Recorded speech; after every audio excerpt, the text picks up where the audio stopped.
Sementara itu dalam sidang lanjutan kasus korupsi yang menjerat terdakwa Abdul Wahid, Jaksa Penuntut Umum menghadirkan ahli hukum administrasi negara dari Universitas Atmajaya Yogyakarta, Dr. Weriawan Chandra, guna membedah batasan kewenangan, fungsi dekonsentrasi hingga regulasi ketat mengenai penghasilan resmi seorang gubernur.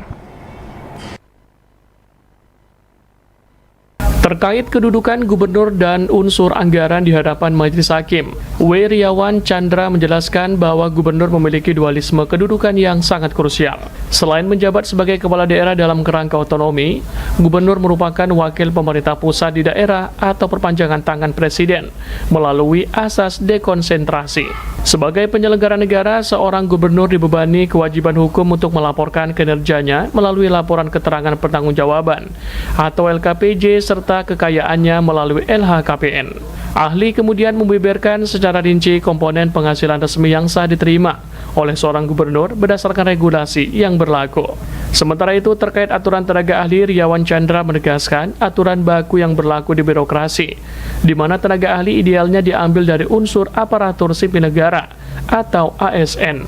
Tugas pokoknya terbatas pada memberikan kajian, analisis, dan membantu bidang keahlian spesifik guna menunjang tugas gubernur.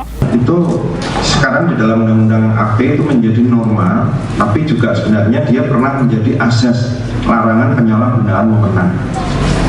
Larangan penyalahgunaan wewenang adalah ketika seorang pejabat melakukan tindakan yang bertentangan dengan tujuan pemberian kewenangan.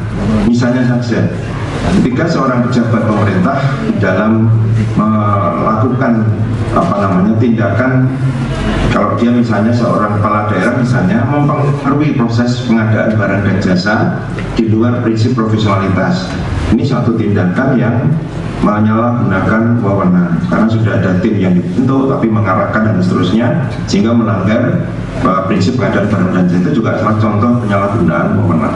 Demikian. Menutup kesaksiannya, saksi ahli Weriawan Chandra memberikan catatan tebal mengenai integritas jabatan publik. Ia menegaskan bahwa pejabat publik termasuk gubernur hanya diperkenankan menerima penghasilan yang telah ditetapkan secara resmi oleh undang-undang. Batasan penghasilan ini dibuat dengan tujuan mutlak, yaitu menghindari konflik kepentingan, menangkal penerimaan gratifikasi, suap, serta mencegah segala bentuk penyalahgunaan kewenangan, abuse of power, dan asas transparansi jabatan publik. Hermansyah melaporkan.